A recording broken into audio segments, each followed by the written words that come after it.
नगर पालिका या नगर निगम तथा पंचायत, इनके चुनाव कौन कराता है? देखो, हमारे यहाँ पे जो हमारा कॉन्स्टिट्यूशनल अरेंजमेंट है उसके अकॉर्डिंग दो कमीशन है। ठीक है, कौन कौन से? Election commission of India, ECI, under article 324। ठीक है, आर्टिकल 324 में इसके प्रोविजन दिए गए हैं, इलेक्शन कमीशन ऑफ इंडिया। तो जितने भी लोकल इलेक्शन है, निकाय चुनाव जो है, अर्बन लोकल बॉडीज या ग्राम पंचायत, इनको छोड़ के कंट्री में जितने भी इलेक्शन होते हैं, चाहे वो विधानसभा से रिलेटेड हो या लोकसभा के मेंबर ऑफ पार्लियामेंट या एमएलए वाले, वो कौन कराता है? ईसीआई। सारी जिम्मेदारी किसके पास है? ECI, election commission of India के। लेकिन जो लोकल बॉडी के इलेक्शन होते हैं, जैसे हमारे यहाँ पे होता है अर्बन लोकल बॉडीज का, ठीक है, और ग्राम पंचायत का होता है जो गांव है वहां पर, इनके इलेक्शन कौन कराता है? State election commission. हर राज्य का अपना अलग अलग एक स्टेट कमीशन होगा, स्टेट इलेक्शन कमीशन। ठीक है, शॉर्ट में से कह दो SEC, ये कराएगा।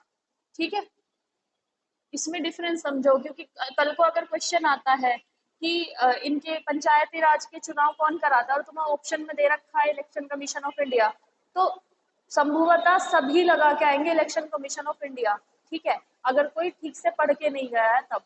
अगर तुम्हारे माइंड में क्लैरिटी है कि भाई बाकी सारे तो इलेक्शन कमीशन ऑफ इंडिया ही कराता है, बस दो नहीं कराता, कौन कौन से? ये निकाय चुनाव वाले, अर्बन लोकल बॉडी, और ये पंचायती राज वाला, ये कौन कराता है? State election commission. ठीक है, हर स्टेट का अपना एक स्टेट इलेक्शन कमीशन होगा जो वो ये चुनाव संपन्न कराएगा। ये हमारा कॉन्स्टिट्यूशनल अरेंजमेंट है, हमारे कॉन्स्टिट्यूशन में क्लियर दिया हुआ है। और इसके प्रोविजन कहाँ दिए गए हैं नगर पालिका वाले के? आर्टिकल 243 के सब क्लॉज के, और उसका भी क्लॉज के और सब क्लॉज 1, उसमें इसके प्रोविजन दिए गए हैं। देखो, आर्टिकल तुम्हें पढ़ना भी सीखना चाहिए कि किस तरह से है। जैसे कि ये दिया हुआ है 243, तो ये पढ़ोगे आर्टिकल 243, फिर इसके आगे जो लगेगा उसे पढ़ोगे सिर्फ क्लॉज, कुछ भी हो इसके आगे जो आएगा उसे पढ़ोगे क्लॉज के, और इसके भी आगे अगर होगा के का भी कौन सा? फर्स्ट, तो सब क्लॉज 1, आर्टिकल 243 का क्लॉज के और सब क्लॉज 1, ऐसे पढ़ना होता है इसे क्लॉज को, है ना। तो इस तरह से इसमें प्रोविजन दिए गए हैं स्टेट इलेक्शन कमीशन के, कौन इलेक्शन कराएगा। ठीक है, तो ये तुम लोगों के दिमाग में बिल्कुल। अभी कहाँ पर है अर्बन लोकल बॉडी के चुनाव? कौन से राज्य में होने वाले हैं पता है? पश्चिम बंगाल में। ठीक है, अब इलेक्शन वहां पे लोकल जो होंगे पश्चिम बंगाल। मुझे ये समझ नहीं आता इन लोगों ने पश्चिम बंगाल का नाम क्यों नहीं बदला अभी तक, क्यों अभी तक पश्चिम बंगाल चला रहे हैं? पश्चिम बंगाल कब से चला आ रहा है? पार्टीशन के टाइम से। वो ईस्ट बंगाल हो गया था बांग्लादेश वाला पार्ट, और हमारा पश्चिम बंगाल हो गया था। पता नहीं क्यों ये बदलना नहीं चाहते। अब इसको भी तो डिग्निटी वाला कोई नाम दो। अब पश्चिम बंगाल क्यों है? जो जो बंगाल है बांग्लादेश के पास, वो ईस्ट बंगाल था। ठीक है, और इसे कहते हैं ये पश्चिम बंगाल। हम पंजाब को थोड़ी कहते हैं ईस्ट पंजाब। तो जब पंजाब को नॉर्मल पंजाब कहते हैं तो इसका नाम भी बस बंगाल होना चाहिए, पश्चिम बंगाल बदल देना चाहिए। देखो, अब नेक्स्ट है ग्लोबल जेंडर गैप रिपोर्ट। अब इसका मैं बता देती हूँ किस किस के लिए इम्पोर्टेंट है।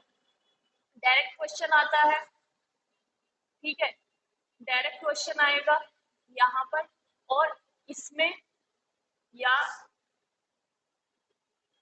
यूपीएसआई या यूपी पुलिस, ये सब संस्थाएं जो है ये इनके लिए बहुत इंपॉर्टेंट है। डायरेक्ट क्वेश्चन था उसमें कोई 2018 या 19 का पेपर है यूपीएससी का, और उसमें ये पूछा था वर्ल्ड इकोनॉमिक आउटलुक रिपोर्ट कौन वो करता है, और ग्लोबल जेंडर गैप रिपोर्ट कौन जारी करता है, या कौन निकालता है। इस तरह से कुछ प्रोविजन दिए गए थे। ठीक है, तो उसमें याद रखना वर्ल्ड इकोनॉमिक फोरम, ये एक फोरम है वर्ल्ड इकोनॉमिक फोरम, और ये जेंडर गैप रिपोर्ट भी जारी करती है। अब तुम्हें पता होना चाहिए जेंडर गैप है क्या। क्या होता है जेंडर गैप? जेंडर मीन्स लिंग, लिंग मेल और फीमेल, है ना। गैप का मतलब क्या है? गैप मीन्स स्पेस या दूरियां, है ना। तो किस तरह की दूरियों की ये बात कर रहा है? जेंडर गैप मतलब देयर इज अ, हाँ, इनइक्वालिटी, ठीक है, मेल और फीमेल के जो बीच में है इनइक्वालिटी। और कौन सी? इन टर्म्स ऑफ, जो हमने इससे पहले भी पढ़ा हुआ था, किस किस के बारे में? एक तो इनकम के बारे में, कि अभी भी equal pay for equal work का प्रोविजन है, सबको इक्वली पे होगा, ठीक है, मेल और फीमेल दोनों को इक्वली पे होगा। लेकिन अभी भी कुछ जगहों पे क्या होता है, फीमेल को कम पे करते हैं एज कंपेयर टू मेल। उनको लगता है कि मेल ज्यादा एफिशिएंट है वर्क करने में, बट उसी वर्क का तुम उसी सेम वर्क के लिए अगर मेल को इक्वली पे कर रहे हो तो तुम वही पेमेंट फीमेल को भी दो, ठीक है। तो अभी भी इन्होंने बताया है कि इनइक्वालिटी है। और wage equality for similar work नहीं है, सिमिलर वर्क करते हैं तो उनको सिमिलर वेज नहीं मिलता। इसका देखो, तुम डेली वेज में भी देखते ही होंगे, जैसे कि कोई कहीं पे, हाँ, मजदूरी का ही देख लो, जैसे कि कोई लेबर है, जो मेल लेबर है उसे ठीक पैसे मिल रहे हैं, फीमेल लेबर को कम पे, क्योंकि वो तो कम पे भी कर लेगी, है ना। तो ये जो एक तरह से राइट्स का वोलेशन है, ये अभी भी है। इसी वजह से देखो, नेक्स्ट में देखो कि जेंडर गैप रिपोर्ट में भारत कौन से स्थान पे है? 127। और अभी ये इम्प्रूवमेंट हुआ है, कितने स्पेस तक कूदा है ये? 8, ठीक है। तो 8 के हिसाब से लगा लो पहले कितने स्थान पे होगा, 7 और 8 कितना होता है?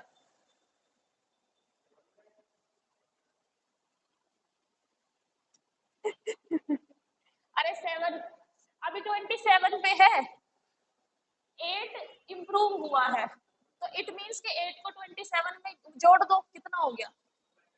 हाँ, तो इसका मतलब लास्ट ईयर ये कौन से स्थान पे था? 135 पे। अभी 8 स्टेप इम्प्रूव करके ये 127 पे है। इट मीन्स क्या, कि अभी भी हमारी 146 में अभी भी हम यहाँ पर हैं, अभी भी इम्प्रूवमेंट ज्यादा खास नहीं है, ठीक है।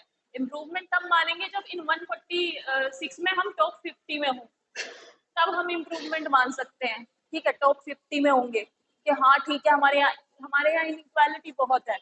सबसे पहले तो इनइक्वालिटी घर से ही शुरू हो जाती है, ये मतलब सैड रियलिटी है फॉर गर्ल्स, कि घर से ही शुरू हो जाती है। उनको तो शुरू से ही ये डाल दिया जाता है दिमाग में कि तुम्हें कुछ करना थोड़ी है, ठीक है, तुम्हें तो घर बैठना है। तो ये जो एक है इनइक्वालिटी, स्टार्टिंग से ही स्टार्ट हो जाती है घर में। अब तो बहुत इम्प्रूवमेंट है, और अभी भी विलेजेस में कोई इस खास इम्प्रूवमेंट नहीं है, वहाँ तो अभी भी बहुत है। अर्बन एरियाज में तो फिर भी बच्चे बहुत पढ़ रहे हैं, वहाँ तो ये है कि ठीक है, स्कूल, कुछ बच्चे तो अभी तक स्कूल भी नहीं जाते हैं, या फिर 5th या 8th तक या 12th करने के बाद उनको कह दिया जाता है कि नहीं अब बस हो गया, ठीक है बैठ जाओ। तो इस, ये जो इनइक्वालिटी है घर से ही स्टार्ट हो जाती है, ठीक है। गवर्नमेंट आगे आई है, बहुत सारे इनिशिएटिव चले हैं, ठीक है, एजुकेशन को लेकर, विमेन एम्पावरमेंट को लेकर। हाँ, तो एक और चीज है, रिलेटिव को, रिलेटिव तुम्हारे मतलब एक कॉमन सेंस है कि रिलेटिव तुम्हारे घर पे आके तुम्हारी सिचुएशन नहीं समझ रहे हैं, ना वो जानते हैं कि तुम किस चीज से गुजर रहे हो या तुम्हारे कैसी कंडीशन है। जब तुम्हारे सर्कमस्टेंसेस रिलेटिव नहीं जानते और वो टाइम पे तुम्हारे काम नहीं आएंगे, तो रिलेटिव्स को इंटरफेयर करने का भी हक नहीं है किसी चीज में। और जो पेरेंट्स होते हैं ना, पेरेंट्स की सबसे बड़ी जो वो है यहाँ पर कमी, वो ये है कि वो दूसरों की बात मान लें, दूसरों की नहीं माननी चाहिए। तुम्हारे बच्चे का फ्यूचर तुम्हारे हाथ में है, तो you are the only one who will decide the future of your child, ठीक है।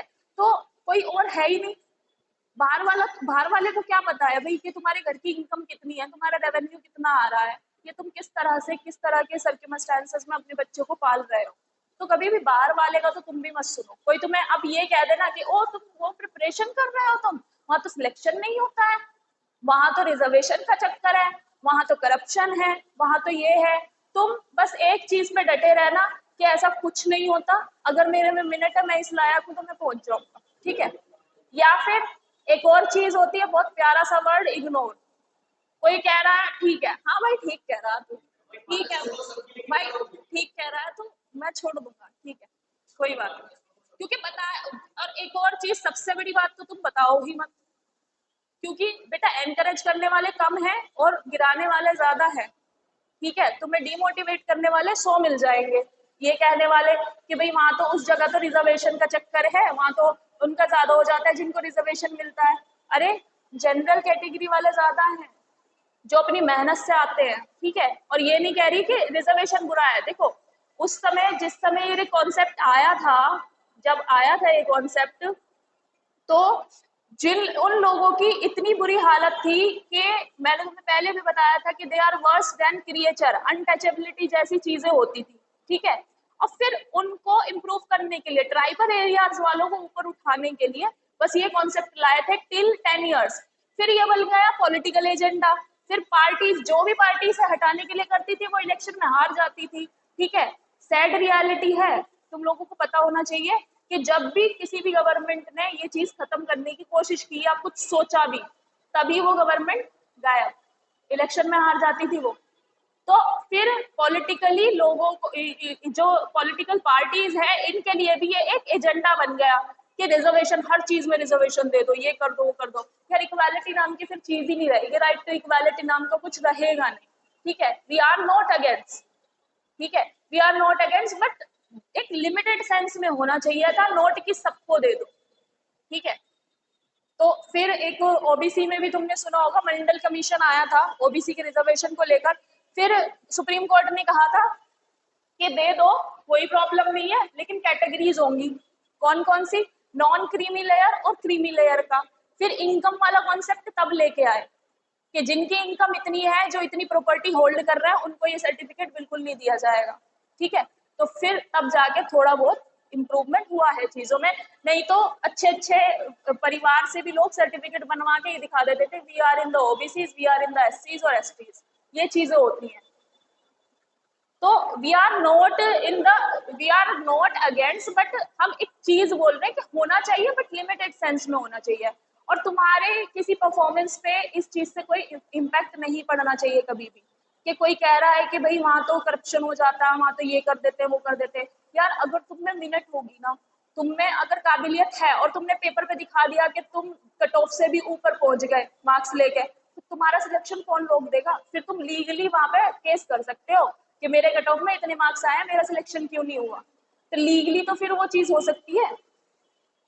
जैसे कि हमारे कॉलेज में क्या हुआ था, वहां से लॉ खत्म कर दिया था, मतलब उन्होंने, किसी ने मतलब कंप्लेन कर दिया या क्या कर दिया, कुछ बार काउंसिल ऑफ इंडिया को अमाउंट जाता है, वो हमारे कॉलेज ने वो ड्यू पे नहीं किया था, तो बार काउंसिल ने हमारा लाइसेंस रद्द कर दिया जो हमारे कॉलेज का था। अब प्रॉब्लम ये थी बेटा, 420 सीट पे ऑलरेडी एडमिशन हो चुका, 420 स्टूडेंट कम नहीं होते, और हमारा कॉलेज है वो, उसमें 420 सीट है बच्चों की, 420, और सब पे मैसेज आया इंक्लूडिंग मी कि आपका कैंसिल हो गया एडमिशन, कहीं और ले लीजिए।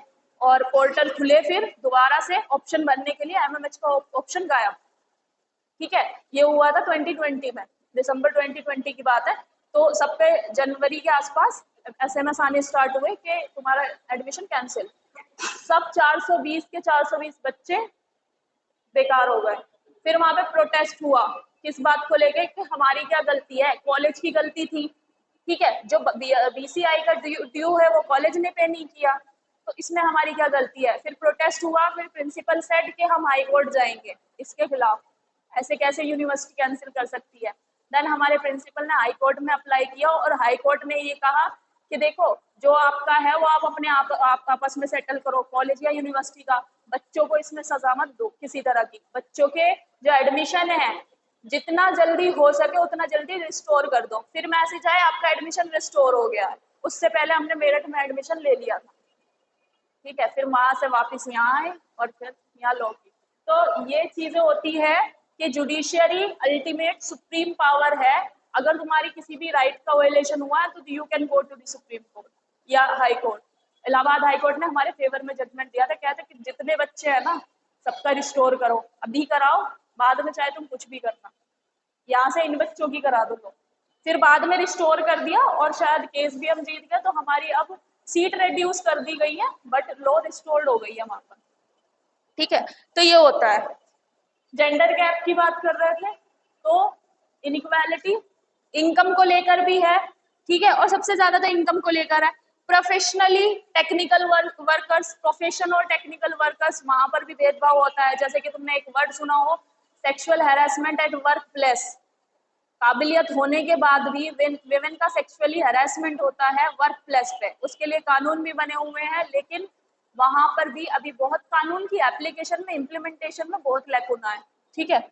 और लेजिस्लेचर, सीनियर ऑफिशियल और मैनेजर। लेजिस्लेचर में मैं बता चुकी हूँ, लोकसभा में सिर्फ आउट ऑफ 243 में से कितने हैं, नहीं 543 थे, 543 मेंबर्स थे ना, कितने थे, 543 थे ना लोकसभा में, उसमें से कितनी है बस 70, 78, 78, सिर्फ 78 विमेन है। तो देखो गैप कहाँ पर है। ठीक है, तो ये रिपोर्ट जारी करते हैं और ये वेरियस जो मीजर्स है, पैमाने हैं, उनके हिसाब से स्केल करके बताते हैं किस कंट्री में कितनी इनइक्वालिटी है, और इंडिया की जो पोजीशन है वो 127 पर है। अब ब्रांड बेंगलुरु पोर्टल हाल ही में किसने लॉन्च किया है, तो कर्नाटका गवर्नमेंट ने एक ब्रांड बेंगलुरु करके एक पोर्टल लॉन्च किया है, और इस पोर्टल का जो एम है वो ये है कि कंट्री के डेवलपमेंट के लिए पब्लिक से सुझाव ले रहे हैं। ठीक है, कि सिटी के डेवलपमेंट के लिए कि बेंगलुरु किस तरह की होनी चाहिए, मतलब बेंगलोर जैसे हम नॉर्मल बोलते हैं, बेंगलुरु तो इन्होंने नाम बदल दिया, बोलते सब बेंगलोर ही है, तो बेंगलोर किस तरह का होगा, किस तरह के डेवलपमेंट हो गए है, फिर भी कुछ चला रहे हैं ब्रांड बेंगलुरु, और कुछ के सिटी को और डेवलप करने के लिए ये लोग। Bengaluru one of the industrialise city में आता है कंट्री की, है ना।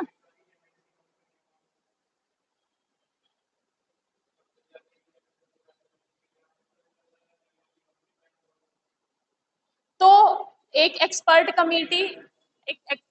कमेटी फॉर्म की गई है, इसके डेवलपमेंट के लिए रिगार्डिंग पब्लिक से ओपिनियन सजेशंस लिए जा रहे हैं। ठीक है, तो ब्रांड बेंगलुरु कर्नाटका सरकार। अब है नेक्स्ट, महादाई रिवर या नदी किस राज्य में है, ये गोवा राज्य में है। ठीक है, और कर्नाटका में कुछ रीजन ऐसा है जहां पर जिस रीजन में पानी का प्रॉब्लम है।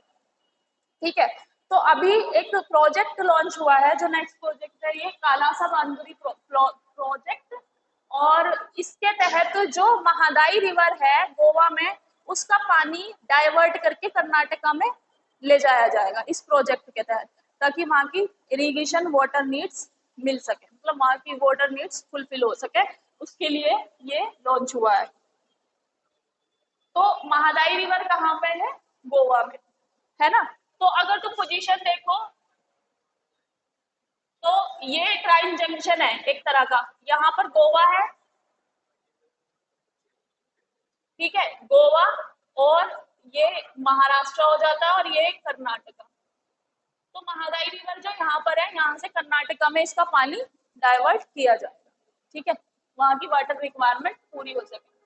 अब नेक्स्ट है गंगोत्री नेशनल पार्क कहाँ स्थित है, गंगोत्री नेशनल पार्क, ये मैंने तुम्हारा उसमें भी डाला था क्वेश्चन तुम्हारे ग्रुप में, देखते नहीं हो तुम लोग, तुम्हारे ही ग्रुप में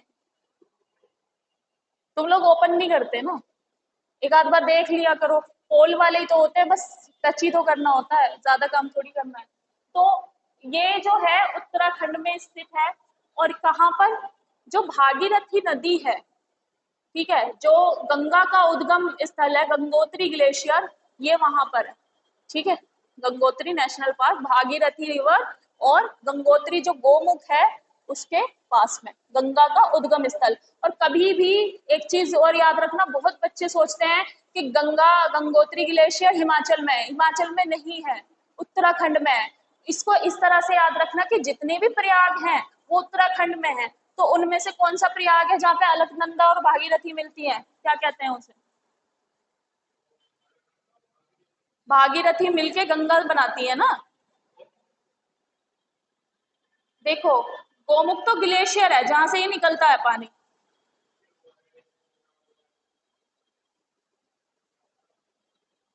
देवप्रयाग। ठीक है, और ये क्वेश्चन याद रखना, जहां पर अलकनंदा, और ये आते हैं ये सारे कितने प्रयाग हैं, रुद्रप्रयाग, करण प्रयाग, देव प्रयाग, विष्णु प्रयाग, और ये प्रयागराज, ये इलाहाबाद वाला। ठीक है, तो वहां पर भी बहुत सारे प्रयाग है, मतलब अलग अलग नदी, जब दो नदी आपस में आके एक जगह मिलती है तो उसको प्रयाग कहते हैं। ठीक है, तो ये कहाँ पर मिलती है, अलकनंदा, भागीरथी देवप्रयाग कहाँ से?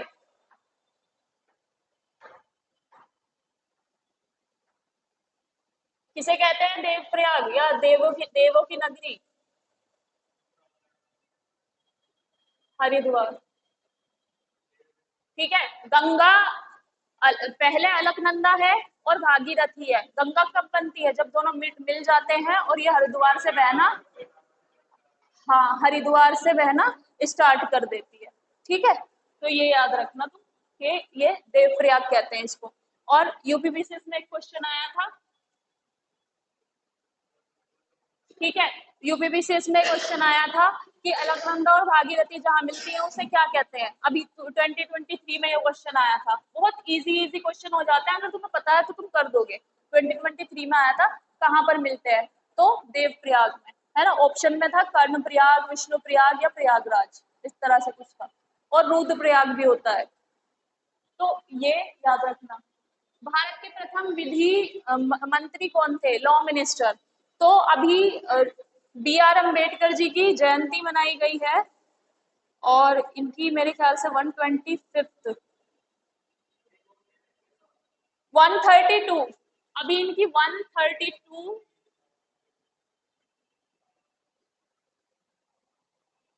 ये इनकी 132वीं जयंती मनाई गई है। ठीक है, तो डॉक्टर भीमराव अंबेडकर, देखो, एक तो हमारे कॉन्स्टिट्यूशन के ड्राफ्टिंग कमेटी के चेयरपर्सन थे, प्रारूप समिति के अध्यक्ष थे, और क्या क्या किया है, ये हमारे फर्स्ट लॉ मिनिस्टर थे। जैसे अभी कौन है? अर्जुन राम मेघवाल। किरण रिजिजू थे पहले लॉ मिनिस्टर, और अभी जो रिसेंट बने थे, मैंने क्वेश्चन लिखवाया था, अर्जुन राम मेघवाल प्रेजेंट में लॉ मिनिस्टर है। लेकिन फर्स्ट अगर क्वेश्चन आए कि who was the first law minister of India, तो ये, ठीक है, बी आर अम्बेडकर, बाबा अम्बेडकर या बी आर अम्बेडकर। ठीक है। अब हाल ही में मीसो क्या हुआ? क्या बोला? बाबा क्या? बाबा भी तो बोलते हैं ना, बाबा साहेब है ना, तो बाबा भी बोलते हैं ना। ठीक है। हाल ही में मीसोलिथिक पीरियड की प्री हिस्टोरिक पेंटिंग पाई गई है, तो कहाँ पर मिली है? गुंटूर, उड़ीसा में। गुंटूर एक डिस्ट्रिक्ट है उड़ीसा में, वहां पर ये पेंटिंग पाई गई। ठीक है, तो याद रखना सारी चीजें। और ये नहीं है कि तुम ये एवं ही लिख रहे हो कि कोई कोई रीजन नहीं है करने का। क्वेश्चन कुछ भी पूछ लेंगे। वर्ल्ड इकोनॉमिक फोरम ये इंपॉर्टेंट है, जेंडर गैप रिपोर्ट इंपॉर्टेंट है। ठीक है, और हम नहीं बता सकते कि ब्रांड बेंगलुरु भी पूछ लेंगे कि इसका क्या है, state election commission of India, ये सब तो कॉन्स्टिट्यूशन तो इम्पोर्टेंट है ही तुम्हारे लिए। ठीक है।